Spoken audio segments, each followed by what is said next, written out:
My name is Howard Libet, and I am the Executive Director of the Baltimore Jewish Council. We are honored to be partnering with the Jewish Museum of Maryland and the Oregon Jewish Museum and Center for Holocaust Education for tonight's program. A special thanks to our generous donors for helping us put on this important series. As many of you know, over the past year, our community here in Baltimore has undergone a rigorous effort to focus on anti-Semitism, developing a communal definition and statement, as well as a community action plan that we are putting into effect. I believe the links to see the statement and action plan are both going to be shared in the chat, or you can find them on our BJC website. For both the museum and the Baltimore Jewish Council, the programs that we are able to offer and the work we do for our community are only possible thanks to the support of the Associated Jewish Federation of Baltimore. If you've not yet made your pledge for this year, you still have some time, a couple more weeks. Please consider it so we can keep sharing the kind of educational programming that we hope you will learn from tonight. Now for the introductions. Judy Margles is the director of the Oregon Jewish Museum and Center for Holocaust Education in Portland, Oregon.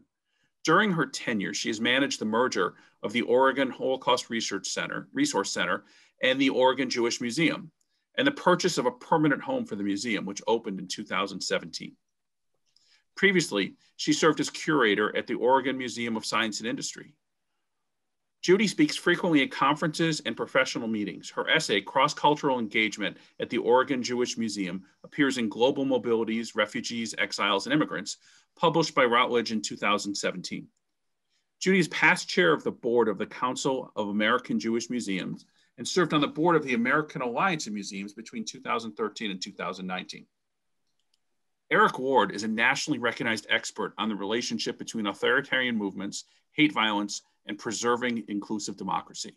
In his 30-plus years of civil rights career, he's worked with community groups, government and business leaders, human rights advocates, and philanthropy as an organizer, director, program officer, consultant, and board member. The recipient of the Peabody Facebook Futures Media Award, Eric's widely quoted writings and speeches are credited with key narrative shifts. He currently serves as executive director of Western States Center, senior fellow with Southern Poverty Law Center and Race Forward, and co-chair for the Proteus Fund. And as someone who has heard him speak a number of times, I can say you're in for quite an educational opportunity tonight. And with that, let me turn it over to you, Judy. Thanks. Thank you so much. And thanks to the Baltimore Jewish Council, the Jewish Museum of Maryland for including the Oregon Jewish Museum and Center for Holocaust Education in this great program. Hello, Eric. So lovely Judy. To see you. Really good to be with you this late afternoon, early evening. So the format tonight will be, I'm just going to be in conversation, asking Eric some questions. I'm sure those of you listening in have your own questions, and I urge you to be thinking about them and put them in the Q&A. We'll have some time at the end for your questions.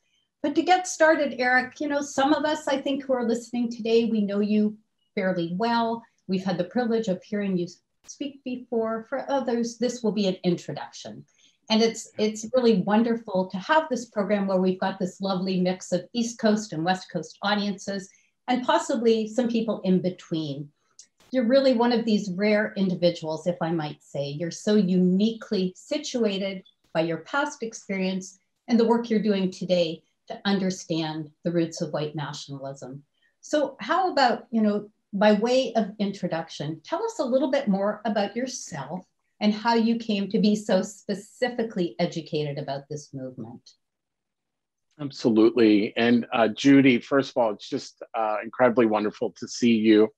Before we even answer that question, you can take some credit for my education. Look, I grew up in Southern California, and I grew up, I'd say working poor, but it was poorer than that. And I grew up at a time of great change in Los Angeles and Long Beach, California. I grew up at the time of desegregation in the public schools. And as you know, no good deed goes unpunished in the world. And so too it was desegregation, right? The desegregation of public schools benefited my life in some really significant ways, but it also was a horrifying experience. I was often the victim of hate crimes and intimidation and harassment as I walked to and from school after I got off the school bus. wasn't by kids, right? These were adults. I've told these stories before, and I wasn't alone. This was happening to lots of students who were going to and from school. People shouting at us from cars, revving their engines, threatening us. And look, we should understand it happened so frequently and so quickly. I never once thought about telling my mom or an adult or a teacher. It quickly just meant what it was to go back and forth to school. I remember in ninth grade having enough and standing my ground against some older adults who were trying to harass me and other ninth graders. I'm not going to wax poetically or draw any myth. I think everyone knows exactly how that ended up. But it was a moment where I decided that I wasn't going to run anymore, that I was done with bullying, the bullying of myself or others. I've worked hard since then to always try to be better at that. But look, eventually, I'm jumping over the whole music, punk stuff and Sublime. I'm going to jump all over away from that for a second. But, there is a point where in Southern California, it was simply becoming dangerous to be a person of color, and particularly to be a young man of color.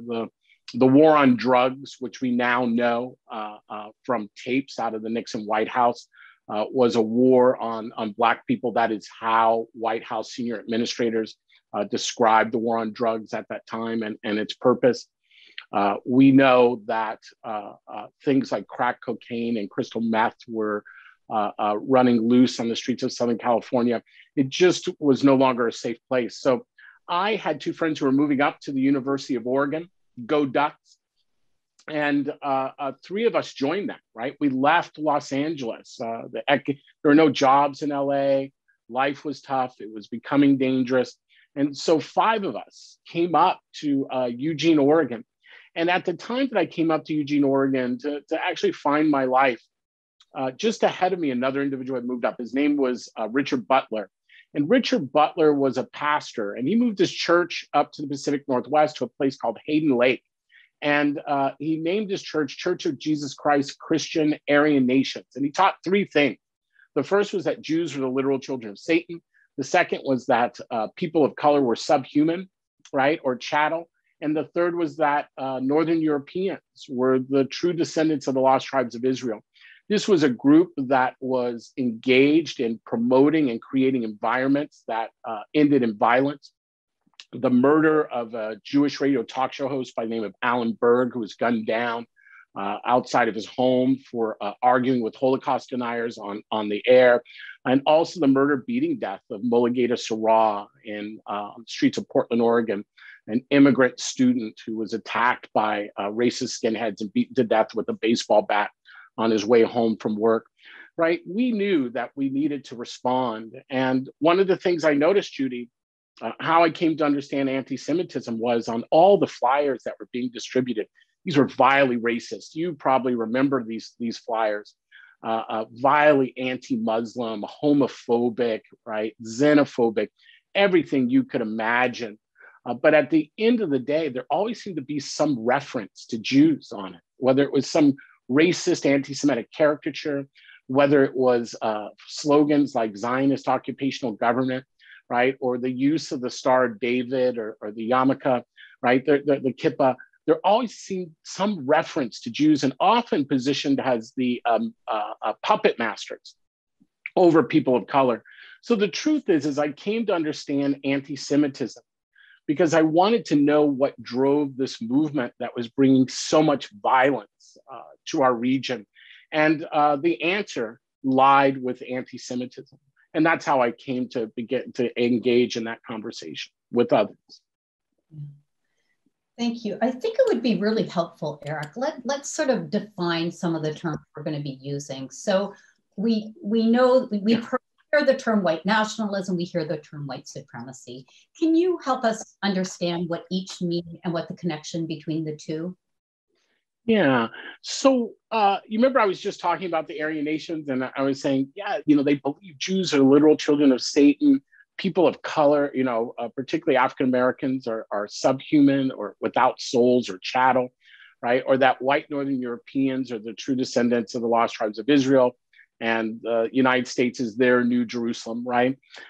We could roll our eyes and say that's really way out there and ridiculous. But here's the thing, right? Hate groups don't bring racism or anti-Muslim bigotry or anti-Semitism or transphobia, other forms of bigotry to our communities. They only organize, right, the hatred that already exists. So the truth is to understand the threat of the white nationalist movement, we have to understand where they organize their bigotry, and they draw their bigotry out of historical notions that we sometimes accept as conventional wisdom. Look, none of us are at fault. None of us were here 500 years ago. None of us were here 100 years ago. But this is the joined history of the United States. It was founded upon an ideology called white supremacy. And white supremacy was based off the idea that white people, right, that people, let's first, I'm going to take white out of it, that people were superior based off of skin color or inferior based off of their skin color. No other qualification except skin color. That was the concept of white supremacy and white superiority in this country. It was used to justify three things. The first was a stolen lands and resources of indigenous people in this country through genocide. The second was a system of slavery called chattel slavery, a particular brutal form of chattel slavery, none that had ever existed before and none that has existed to this day. And the third, we don't often talk about, was the control of women, the control of sexuality in society. It was these three things, based off of convincing people that they were superior just off their skin color, that allowed the formation of the society, and in fact, built much of the economics of the society. It is why the United States is such a huge economic power. 500 years of free, exploited labor does quite well for an economic system. That's part of our history. Along comes the civil rights movement in 1965, and it challenges white supremacy as the rule of law. And it successfully defeats white supremacy as the rule of law. I'm not saying white supremacy doesn't exist anymore. What I'm saying is now it is contested terrain. We understand who we are as a nation, as a country, through other lenses, right? Not through this primary racist lens of Black and white. But look, imagine you're an art segregationist, right? You believe in Jim Crow, you believe in separate but equal, you believe in white superiority. How do you come to terms with that you lost against people, Black folks, that you see as inferior? And this is where white nationalism begins to take root. In short, Judy, if white supremacy is a system of exploitation, white nationalism became a social movement responding to the defeat to the civil rights movement of the 1960s. It was never going to allow that it lost to Black people. As I said, folks could only see Black people as inferior. They simply weren't going to say, well, I guess I was wrong about that. So they constructed a new narrative, a new folktale. They borrowed from the protocols of the learned elders of Zion, an anti-Semitic false narrative that had been used to justify the Holocaust and pogroms in Europe for decades. Borrowing from that, they constructed their own narrative. They didn't lose to Black people. They lost to a nefarious Jewish conspiracy, right, that sought to enslave white people and to destroy the white race. In short, if white supremacy is about exploitation, white nationalism became about ethnic cleansing, the removal of people of color and Jews from the United States altogether. The white nationalist movement doesn't seek to take us back to that system of exploitation. What it seeks to do is to engage in ethnic cleansing. That's the difference between white nationalism and white supremacy. Folks often then say, but is it really worth drawing a distinction? Isn't that really a distinction without a difference?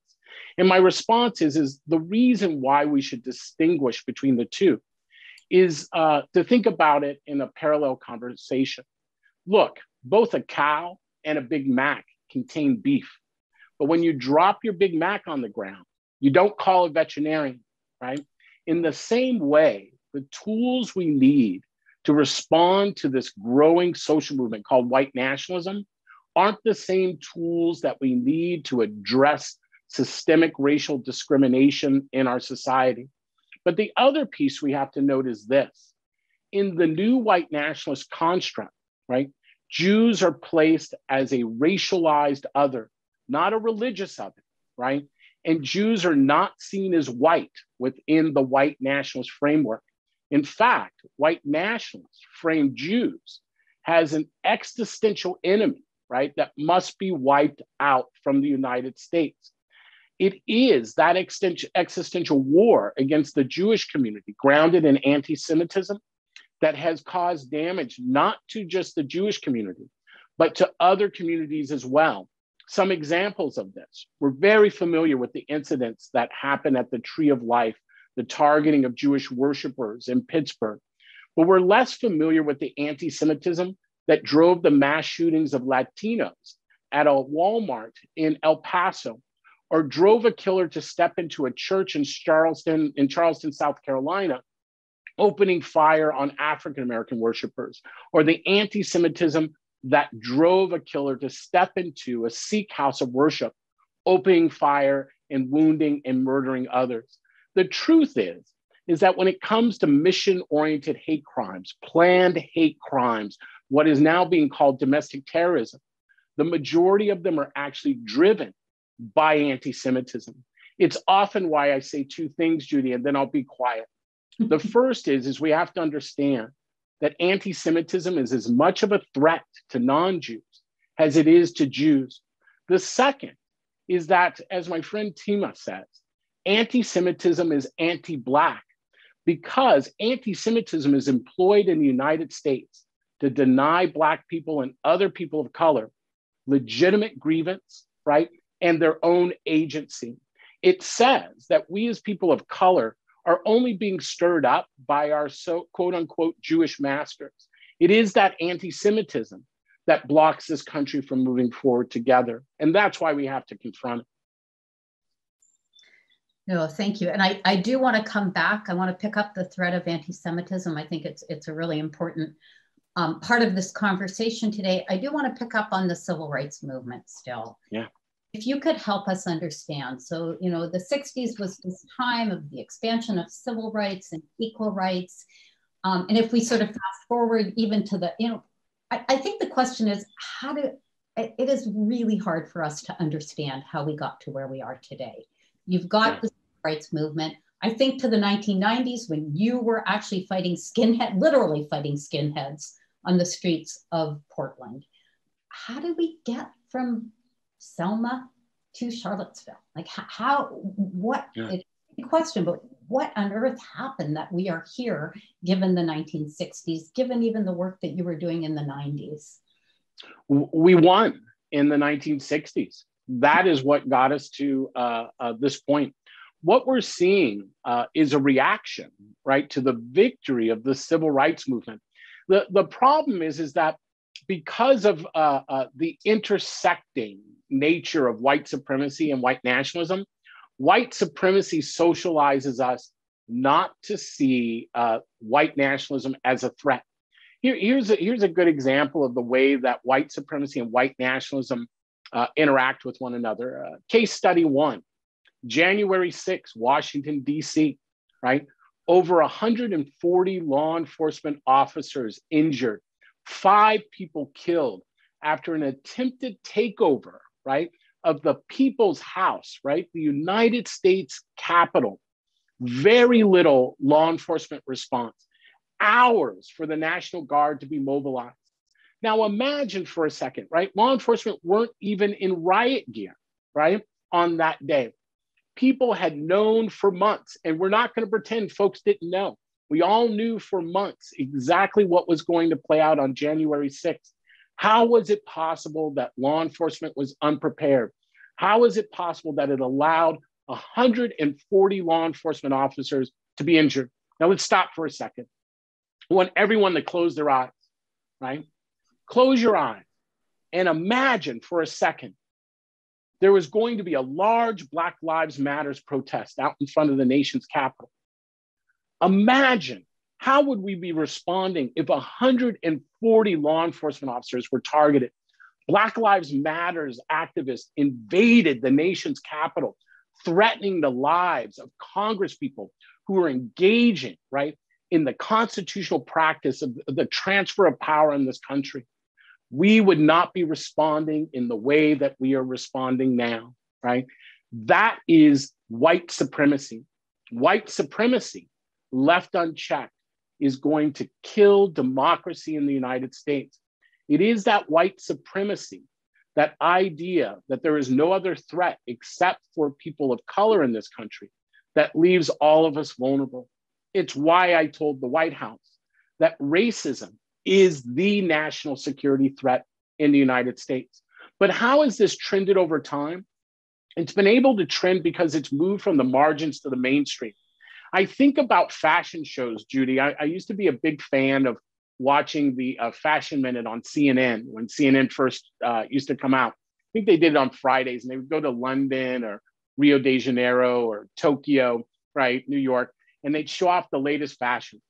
And I had a love-hate relationship with the Fashion Minute because I used to love to sit there and watch those fashions come down the runway and then exclaim arrogantly, I hate that, right? No one's going to wear that. That's ridiculous. Those fashions, who would wear a design like that? That's so way out there.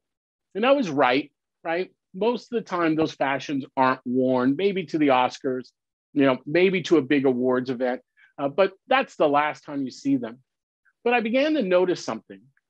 And as I was going to clothing stores to buy my own clothes, the fashions I had seen coming down the runways, those ones I was calling extreme, right, and way out there, no one was ever going to wear them, began to influence the type of clothing that was being sold on the clothing racks. Look, in the same way that the fashion industry seeks to influence what happens in the cultural mainstream of America, right, the clothes we wear, the colors that we like, so too is the white nationalist movement sought to influence what is happening in the American mainstream. It is deeply disturbed by America's motion towards inclusion, equity, and opportunity in the society. And it has sought to disrupt it, right, since the days of the civil rights movement in the 1950s and 60s. It hasn't gone away. It is slowly built like all social movements build. This whole 1960 civil rights movement I'm talking about. Well, most of those 1960 civil rights victories happened when? In the mid 1950s, right? Before the 1960s ever started. Rosa Parks, Brown versus the Board of Education, Little Rock, right? Medgar Evers, right? The list goes on, right? But let's also remember, when you talk to historians, what we know is that the civil rights movement actually started in the 1940s. And so we have to understand social movements have long arcs. So too does the white nationalist movement. And the white nationalist movement has been successful primarily because we refuse to pick up the mirror and look into it. The truth is that the white nationalist movement aren't better organizers. They're not smarter. They don't have more momentum. They don't have more creativity. Look, the civil rights movement in this country has won more for white America, right? I'm gonna say that again. The 1960 civil rights movement has delivered more for white America than the white nationalist movement ever has or ever will. But the problem is that those of us who believe in democracy, who believe in inclusion, we have been too quiet. And it is in that space that the white nationalist movement has stepped in. We are in a time of great change.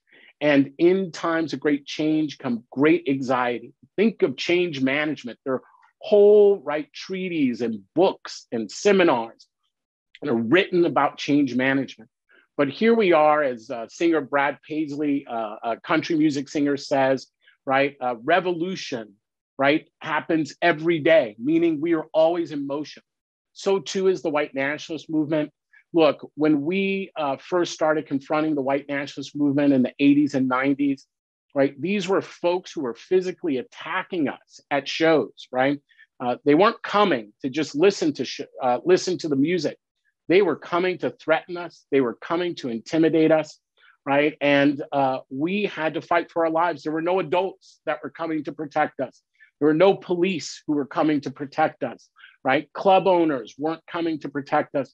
So we did what we thought we knew what to do. There were no adults to tell us, right, that there were better ways of managing this change and managing hate.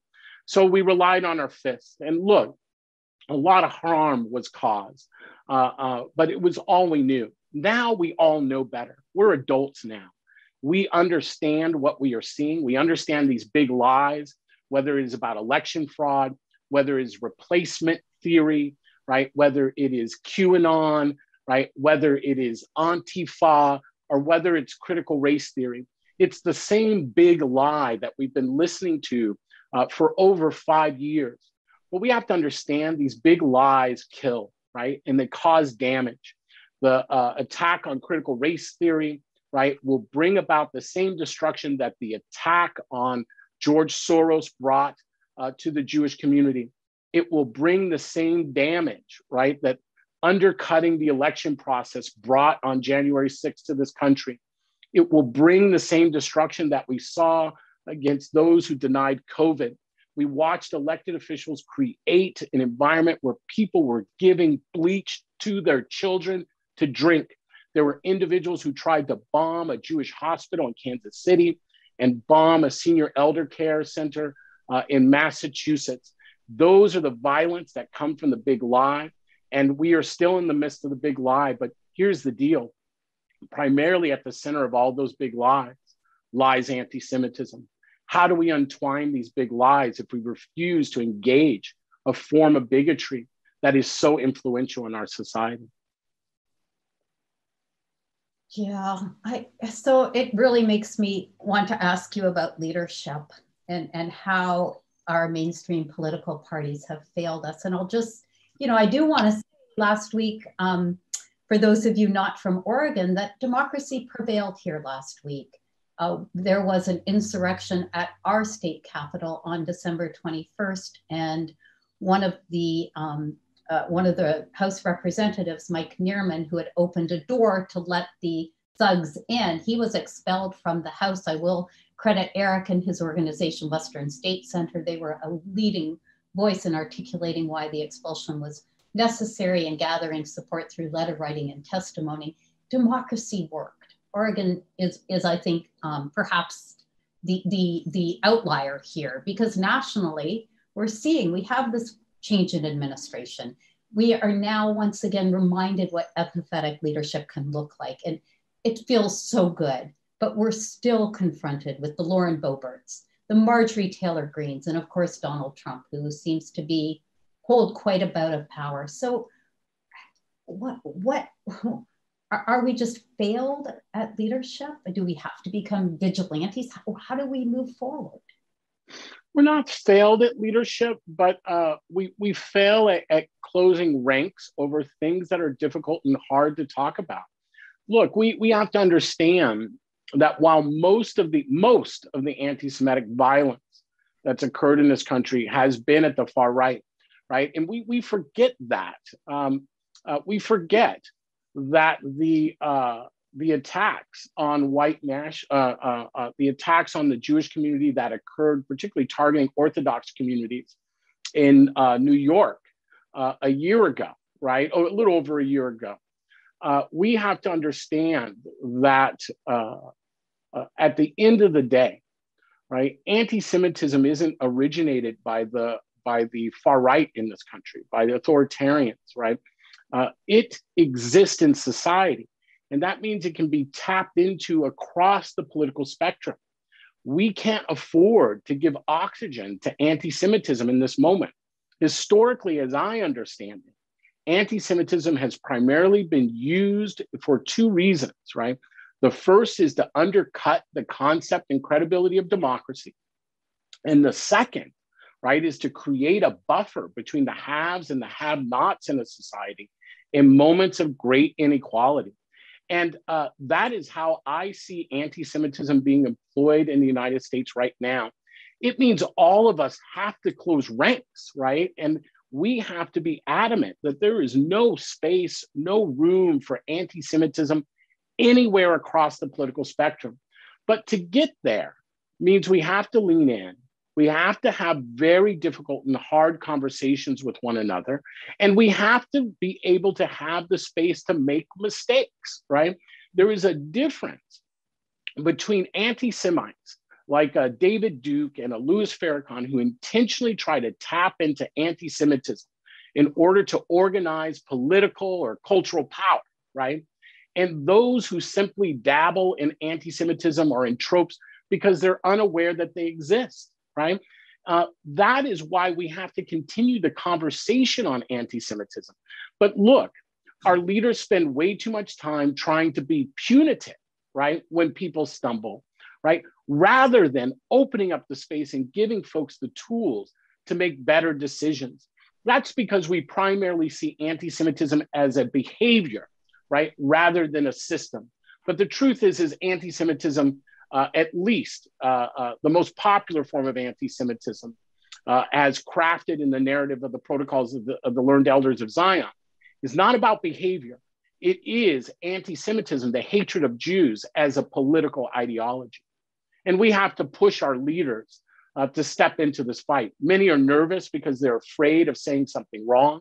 Many are nervous because they're not Jewish, right? And they're outside of the Jewish community and they're afraid of making an error. But look, none of us can afford to sit around and wait around till we get this right on anti-Semitism. We have to start leaning in and understanding exactly the impact it has on all of us.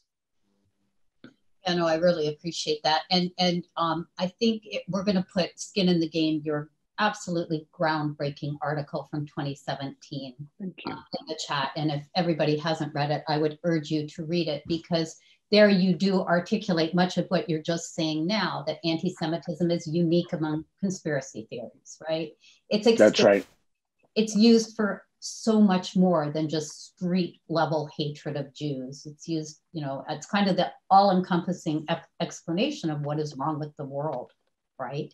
And I also really appreciate, and maybe you'll say something a bit more about this, is you do say, and I think you said it earlier, that anti-Semitism is not a crisis for the Jewish community, but a crisis for all communities. So perhaps you want to say something more about that. And then I don't know whether you want to sort of talk about anti-Semitism. Is it one of other isms we're all dealing with right now? Do you think it's unique amongst conspiracy theories? It is, someone will get mad at me for saying this, but it is the mother lode of conspiracy theories. Look, in terms of a form of hatred, right? Anti-Jewish bigotry, right? Of which anti-Semitism is one thread, is one of the oldest forms of bigotry, and probably the only thing, consistent form of bigotry. And the only thing that predates it is misogyny, right? The hatred of women, as I understand it. Mm-hmm. We should also understand, right? We often don't talk about this, and we can get into why I think the Jewish community is hesitant to acknowledge anti-Semitism as a racialized form of bigotry in America, but we'll get there in a second. Look, we have to understand that anti-Semitism, the racialized form of the hatred of Jews, was also used to construct white supremacy, right? The form of anti-Semitism that took place in the Iberian Peninsula, right, was based off the idea of Jews being a racialized other. It is almost accurate to say that the Jewish community in the Iberian Peninsula may have been the first victims of white supremacy, right, as an ideology. That's why anti-Semitism is so unique, but there's another reason that it's unique. All forms of bigotry carry different purposes. And as I said before, right, the bigotry that Black people face in the United States is based off of two goals. The first was historical exploitation of a group of people. How could you dehumanize, right? How could you exploit people? Well, you first have to other them and dehumanize. You have to place them in a position where they become deserving right, of the discrimination and exploitation that they are receiving. That is anti-Black racism in the United States. That is not the nature of anti-Semitism. So often when I say anti-Semitism is a form of racism, people react as somehow I'm comparing it exactly to the experience of Black folks, right, that we experience. That's not it. We're much more sophisticated than that, folks. And that's an attempt to silence a conversation, not have a conversation. The truth is anti-Semitism, right, serves a function. It is been referred to as punching up, right? Jews are placed, right, as a powerful other, right? Often almost supernatural forms of power and conspiracy within the anti-Semitic framework. What I mean by that is that Jews are often placed, right, as the barrier towards equality in a society. And that's the danger of anti-Semitism. We've all seen data, or maybe you haven't, but data consistently shows that anti-Semitism shows up in a much more hardened way, right? It's often framed as it shows up more, but I actually think it shows up in a much more explicit way. I don't think it shows up any more in the Black community than other communities, but it shows up more explicitly, right? And folks ask me, why are Black folks more susceptible to anti-Semitism? Well, the answer is because that is how anti-Semitism was designed to work. Anti-Semitism was designed, right, to be an escape valve, right, for those who have very little power in a society. You can't attack the elites, but you're allowed to take your anger, your frustration out on this other minority community, the Jews. That's how anti-Semitism worked and functioned in Europe during the pogroms. And that is how it's primarily been utilized here in the United States as well. And earlier you mentioned replacement theory. And yes, it's a central notion of white nationalism. Jews seem to have a central role in replacement theory. Why don't you just say a little bit about what it is? What is the role, the purported role? Yeah. So replacement theory is a pseudo scientific theory, right, that's been perpetuated by the white nationalist movement.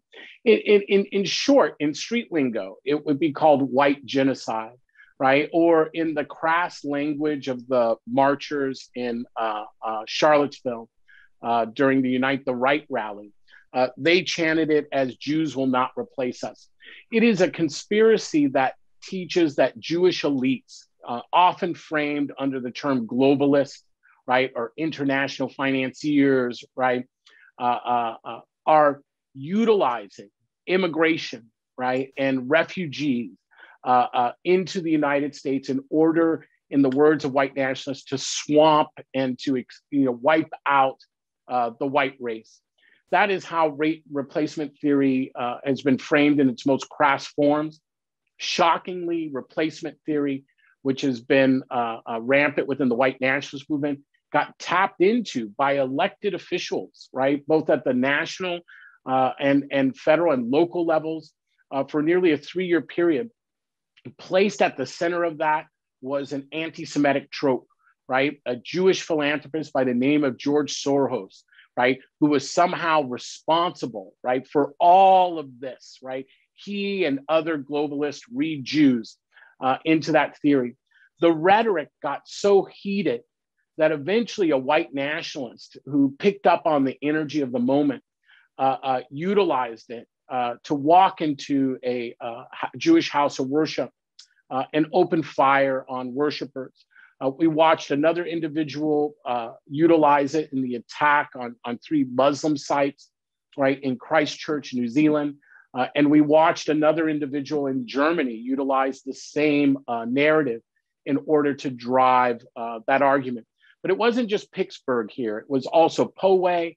It was also Gilroy, El Paso, and other places. In short, replacement theory is an anti-Semitic trope, right, that argues that Jews are secretly trying to destroy white Christendom. If that sounds familiar, It should, because it comes right out of the pages of the protocols of the Learned Elders of Zion, created in 1908. Well, do put your questions in the Q&A. I think I'm going to try and sneak in 2 questions of my own and then move to audience questions. I wanted to ask you about social media and its role. There's so much predatory online behavior, and I think we could learn perhaps from, if you have any tips for reliable sources of information. Do you have recommendations for websites we might look at? How do we recognize potentially dangerous, violent, objectionable sources? There's so much out there. Yeah, we want to keep an eye on organizations like Allied Media Project, also a good source for disinformation and misinformation that's being promulgated out there. The Southern Poverty Law Center, of course, is another site that monitors that. The Anti-Defamation League, right? There are a number of groups who are keeping an eye out on misinformation and disinformation. One of those, maybe we'll get to it, is critical race theory. For those who've been caught up in the critical race theory debates, we should understand we are being caught up in a conspiracy theory that is grounded in a big lie, one that is actually rooted, interesting enough, in anti-Semitism. But we have to be cautious in this moment and to understand that online social media platforms, and there's a strong libertarian streak in me, and a strong constitutionalist streak. I am a hardened First Amendment guy. That's where I stand. But I'm going to be honest with folks. I never thought I would say this, but the internet may be the worst thing that has ever happened to humanity. It is, there is no way to moderate it, and there is no way to distinguish the big lie from the truth. And the big lie, unchecked, easily becomes conventional wisdom. And all of us have been victims to that at some point. But there's another challenge with social media platforms, which is we don't all see the same thing, right? Recently, after the events in Gaza, Jerusalem, Tel Aviv, right? I had many friends out of the Jewish community saying, why aren't folks of color, why aren't Black folks speaking out against anti-Semitism, right? And my response was, actually, folks are speaking out. You're just not seeing it. You're not seeing it because, look, if we both turn on Netflix right now, we are both going to be presented with a different grouping of movies, right? My partner and I are watching one of the same shows, and the advertisement, right, the image for the show is completely different depending if you go to her account, right, or my account. That is algorithms, right, trying to understand and try to attract us. We have to understand it's not a perfect system. So it often does things to manipulate us, right, in ways that we would not normally be manipulated. So we're not getting the same information. We're not seeing the same thing. And the third thing is profit, right? These social media streams make their profit by keeping us online. And what better way to keep people online than to get them arguing with one another, right? When you're mad, when you're angry, you're more likely to start ranting on social media, drawing profits. And it is those three things that have made social media platforms very difficult. But look, I'm not a person who believes, right, that you can stuff things back in a jar once they're out. The internet and social media are with us. They are a permanent feature of our world. So we have to do other things. The first is we have to retrain ourselves, right, to understand, right, that we can't just be dependent on what we see on social media, right, in terms of understanding what is happening in the world. The second is we have to keep pressure on our elected officials to rein in these social media companies. Look, this is not an unfixable problem. They can fix it if they choose to. And the third is it's time to have a conversation. if this has become the main way that we have discourse with one another, right? Should it be driven by profit only, right? Maybe it's time for the United States Postal Service, right, to have its own platform so Americans can actually have honest conversations, right, that aren't filtered away based off of whether we're going to make these social media platforms profit. The last thing I'll just say, Judy, is look, if we want to deal with the internet adults, right? I'm talking to the adults on here right now. We want to actually deal with the internet. We got to invest in young people, right? Stop policing young people. Stop being punitive to young people and start equipping them, because those are the folks who are most likely to solve this issue. And I got to tell you, they are under-resourced on these issues.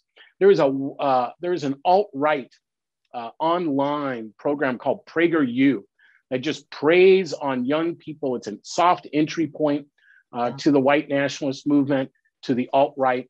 And look, Judy, PragerU probably has a $1 to $2 million advertising budget each year, right? And we give our kids a $200 grant, and we think that it's sufficient. Look, if we're serious about this, it's time for us to understand democracy is under siege, and we either step up and defend democracy, or we should all be clear after January 6th how this plays out. These are folks who are very serious about overthrowing the United States of America. These are folks who are very serious about authoritarian rule, right? And underlying that within its ideology and worldview is deep anti-Semitism, deep racism. You have been perhaps less than cheery in the last few minutes, but I am going to ask you a question I've always wanted to ask you and give you a chance to sort of think about this. I've always described you to people when I talk about you as a perennial optimist. I don't think it's incorrect. I don't know whether it's, you know, it goes back to your days as a community organizer, but where do you get your hope? How are you not cowed by fear when you know there's so much extremism in our midst? And, you know, is there something you can tell all of us who are listening to you today, how we become more aware, how we can respond to the problem, how we can hold hope? Yeah. Look, I am an optimist. Folks are probably listening to this right now and going, wait, what? But I really am an optimist. Look, we're not losing, right? We are not losing. We are actually winning. And it is because we are winning, right, that we are facing this backlash. It wouldn't be happening if we were losing. Trust me, right? And so we have won. Now, how did we win? Right? We won because really courageous folks, right, in the 1940s, the 1950s, the 1960s, the 1970s, right, built a strong civil rights coalition, right, that was Black-led and supported by lots of groups, including the Jewish community, right, who really showed up, right, in the civil rights struggle, found its own skin in the game. There's a myth, right, that the Jewish community showed up. We're going to help those poor Black people. And that's how people often relate this story now, right? That somehow the Jewish community showed up just, in an altruistic way. I reject that. I think the Jewish community showed up because it had skin in the game, right? It had a vested interest because it had just survived one of the greatest genocides to ever take place, right? In historical memory, as I understand it. And right, that genocide, the Holocaust, was unique, right? It was intentional. The genocide wasn't a byproduct, right, of other things. It was the intent of that war. And I think the Jewish community generationally was felt compelled, right, to speak up against discrimination and racism, including discrimination and racism that it was facing here in the United States. So instead of the Rainbow Unicorn Coalition, what we saw, right, were strong leaders and organizations who came together. Now, look, not all the Black and Jewish community came together, But those leaders who found each other and built deep relationships for that 20th century civil rights movement fought and died and were beaten to get us to this moment. And here we stand in this moment, right? We are in the last 15 minutes of the fourth quarter, right, of the 1960 civil rights movement. And right in the distance, we can see the rise of the 21st century civil rights movement, right? It is slowly approaching. And our job is to not throw away the game in the last 15 minutes. As we know, most games, right, in sports are lost in the last minutes because people begin, they're tired, right? They're exhausted, right? But we have to stay in this. Our ancestors, right, are owed their due. They suffered hard enough to get us to this point. So that keeps me motivated. I also still, at the end of the day, understand, right? It is also partly, it's not the only way, but it's also partly through this work that we have come to build diverse communities with one another, where we've had hard conversations. And what I've found, even across the political spectrum, right, is that primarily most people want to live, love, worship, and work free from fear, just as I did when I was a young 7th grader, just trying to make my way back and forth from school each and every day. But mostly these days, Judy, and I'll bring this to an end, what keeps me hopeful is this. About a year ago, I saw a video, and it was the daughter of George Floyd. George Floyd was an unarmed African-American man who was killed by law enforcement in Minneapolis, Minnesota. And as you know, large racial justice protests took place in this country that have transformed the conversation on racial justice. And I caught this footage of his daughter, Jana, and she was on the shoulders of a family member, a family friend, in the midst of one of these big marches, and tens of thousands of people and signs. And I was watching this video, and all of a sudden I heard her say something that just stunned me, right? She looked up and she looked around and she just said something like, my daddy changed the world, right? And I thought to myself, here's this young girl, right, who never gets her father back, right? Her father never gets a chance to teach her how to drive, never gets to teach her, right, how to dance, never gets to hand her off to her partner in marriage. This young girl doesn't get her father back. And it's unfair, right, that he was killed, but she was absolutely right. Her father did change the world. And I think to myself, what keeps me hopeful is this. It's a promise. That young girl is deserving of that future. She has the right to that changed world. And so does every young child, our grandchildren, our great-grandchildren, right? Our own children. They're deserving of that world.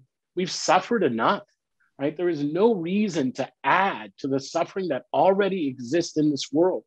But we don't get there as a country together unless we begin to untwine anti-Semitism.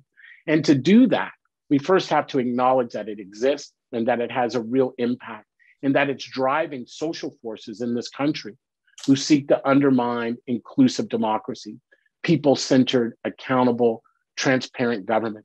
And I've watched all kinds of people stand up, right? I've watched white people, farmers in rural-based communities. I've watched law enforcement officers. I've watched military. I've watched health workers. I've seen the youngest kids stand up against bullies. And that's what gives me hope.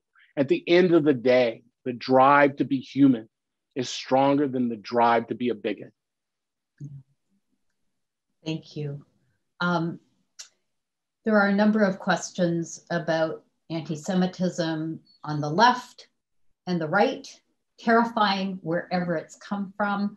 I don't know if you just want to shed some light of where you see it, its center, like how are those of us, you know, the most progressive voices and the other voices, how do we comprehend where anti-Semitism is coming from? Yeah, look, we have to first understand anti-Semitism first exists in society. So You don't often hear me talk about left or right anti-Semitism. You primarily hear me talk about anti-Semitism. In the same way, you never hear me talk about white anti-Semitism. And it's funny, no one ever talks about white anti-Semitism, but we're very quick to talk about Black anti-Semitism or Latino anti-Semitism as if it is somehow unique. And that's what we do with left and right anti-Semitism too. When we pause it that way, it's already an apologetic in my sense. Here's the deal. Anti-Semitism exists. There are different types of anti-Jewish bigotry, right, and anti-Semitism. The anti-Semitism we see on the right, is largely a racialized form of anti-Semitism. It's also a philo-Semitism, right? Anti-Semitism that comes off as a compliment. And a good parallel to this is when folks say to Black folks, you're so articulate, or you speak so well, right? Or you're such a great dancer, right? We recognize those as racial stereotypes, right? They may have been delivered to be compliments, but in fact, they're not. That's the type of anti-Semitism that you see on the right. The anti-Semitism that gets organized on the left, right, often largely revolves around two things: economic inequality, right, and human rights in Israel and Palestine, right? And the way that they manifest themselves is twofold. One is an overemphasis, right, on Jews, right? The idea that somehow they carry disproportionate power or influence, right? That is an anti-Semitic line, right? The second way, right, is the idea, right, that things that Jews, right, often, right, Jews are projected, right? The state of Israel is kind of a stand-in often for Jews, right? In the same way Soros is a stand-in for the Jews, or Rothschilds are a stand-in for Jews. And it is this idea that somehow when Jews do the same thing that other folks do, that somehow it carries a more ominous or nefarious intention, right? We can't just disagree with it like we would disagree with another country. We add layers of nefarious anti-Semitic imagery to it. That's how anti-Semitism largely plays out. But let's be clear, right? With that said, there's lots of reasons, right? We live in a country that has historically always been hostile and afraid of the left and populist movements, right? It's filled with people of color, right? And in this country, right, we like to focus on people of color, right? It's the same reaction, right? We see Black people as inherently more dangerous in this country because of systems of racism. And often we become more fixated on anti-Semitism in the left at the detriment, right, of the way that anti-Semitism is being organized for violence on the right. But with that said, Judy, look, anti-Semitism can play out anywhere, and it's why we need to be so vigilant around it. But the big difference is this: the anti-Semitism within the authoritarian white nationalist movement is central to their narrative. Anti-Semitism is not central to the narrative on the left, and on the right, it's a racialized form of anti-Semitism, right? It sees Jews as another form. And let me just give one example of the left to right divide and how it doesn't always play out in the way people think. As I said, about a year and a half ago, there were two attacks, one that happened in Brooklyn, one in Jersey City, and targeted primarily the Orthodox community. And there was actually physical assaults on the Orthodox community, but these were actual murders, killings that occurred. These were by African Americans, and simply because they were Black, right? They were framed as the left, right? Which I don't get. If you don't think that's racist, folks should check themselves, right? Just because someone's Black is not a definition of one's politics, right? And the folks who are engaging in that harassment, right, and in those murders, Their politics were not left-wing in any way, right? These were racist, far-right groupings. And so we have to understand that the far right is more likely to actualize their anti-Semitism in violence. But we can't tolerate anti-Semitism regardless of where it emanates. When it comes out of the left, we weaken our own civil and human rights movements, right? We wedge ourselves at a time where all of those who believe in the United States of America, emphasis on the united, need to have strong relationships with one another. We're going to go through hard times in this country. When the current president, Joe Biden, says this is going to be a long winter, right? I hope everyone understands he didn't mean the season, right? He was speaking metaphorically about the moment we are in right now. It's going to be a long one, right? And we don't make it through, right? As an American tribe, if we leave some of our people down in the valley, we have to move forward together. We can't move forward together if we're perpetrating bigotries on one another. Thank you. We're getting to the end of our program, and I know there are many questions in the chat we're simply not going to get to. I urge everyone to look at the Western State Center website and start to follow Eric on social media, if you will, or start sign up for the newsletters coming out of the Western State Center, because that's going to give you a lot more information. Eric, I know, it's in a way, this is an unfair question. You are not a prophet, however. No.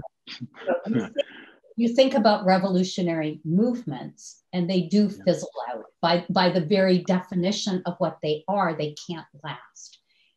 Is it fair to think that white nationalism will fizzle out at some point? If it can't institutionalize itself, it certainly will. But we're allowing it to institutionalize itself. Judy, just about, I think it was like 4 years ago, you may remember this. There was a big alt-right demonstration out in front of the Blues Festival here in Portland. And it was after a white nationalist had murdered 2 men on a light rail, 2 white men, by the way. 3 of them who didn't know each other put themselves between this white nationalist who was attempting to threaten these 2 young Black women, one who was Muslim. And when he couldn't get to them in frustration, right, he pulled out his knife and he cut the throats of 2 of these men who died right there on the light rail. Well, they followed up with demonstrations, right? And folks want to know why these physical confrontations are happening in Portland. It's because the white nationalist movement murdered someone. And but it wasn't just the white nationalist movement. What we often don't talk about is the day before those murders, that white nationalist attempted to do the same thing to a Black woman, right, on another light rail. And she happened to have pepper spray and pepper sprayed him. And he hit her in the head with a bottle. When the police came, the first thing they did was put this Black woman in handcuffs, right? And the second thing they did was to let this guy go. And the next night he committed those murders, right? Yep. That is the failure of our systems to stand up to white nationalism. And I think about this at that rally, this young white nationalist leader who was being harangued by someone who wanted to know why he was there, and did he know no one wanted him there? And he responded by saying to this guy, yeah, I heard we're not wanted here, but Portland is a city with a shrinking Black population by both percentage and whole number, just like most urban areas in the United States, by the way. And then he went on to tell this guy, so you can say you don't want us here, but you're doing something we could never get away with, right? You are actually disappearing the Black community of Portland, Oregon. That was his response. He was calling us hypocrites. So we have to understand, right? You're right. There is an evolving and unfolding story here. And what's happened is that we think we don't need to evolve our story, right? We feel that the status quo is sufficient. But everywhere we look in the country, we should understand the status quo doesn't get us out of this moment. The white nationalist movement understands that. We need to be smart enough to understand that too. And we have to put forward real alternatives. We have to show what the future of this country looks like, right? because we are now in the future. And here's the deal, Judy. Wherever we're going, now we're here. And it's time for us to make real on where we are now. It's time to unpack, right, our furniture. It's time to help our neighbors build their barns, right? That is what it means to be brave in the 21st century civil rights movement. We have to begin to show people what this future looks like. And we can't do it in segregation. We can't do it in silos. And we can't do it transactionally, right? I'll only speak out against anti-Semitism if you're taking the correct stance on racism. Well, you didn't speak out on Israel and Palestine in the way I thought you should. So what am I doing defending Black Lives Matter? That is what 3-4-year-old toddlers do, right? We are supposed to be leaders, right, of a multiracial society that has never existed in history, right? Not acting like 3 or 4-year-olds. It's time for us to get serious. And I'm hopeful, and I remain hopeful, because every day I see more and more people taking themselves and our country with the seriousness that it deserves. We fought hard to get to this moment. Let's not throw it away. Oh, Eric, thank you so much. And I'm writing something for a talk I'm giving next week, and I'll just say, you hit it. Love thy neighbor as thyself, right? What else should we be doing? I just want to thank you so much. Apologies for not being able to answer all the questions, but Eric, it's always what a privilege to be in conversation with you today. Thank you so much. Thanks everyone for joining us this evening. I'm really grateful to the Baltimore Jewish Council, Jewish Museum of Maryland, really a shout out to Trillian Atwood and Saul Davis. I'm so excited to be working with you. Look forward to it again. There's information in the chat about all our organizations, including Western State Center. Just to remind you, this is the first in a 2-part series. The second takes place on Thursday night with Integrity First for America. There's also a link in the chat to get you signed up for that. There will be a survey that you're going to receive immediately following the program. We'd be grateful if you fill that out too. Thank you all. We look forward to seeing you soon. And remember, failure is impossible. Thank you so much and good night.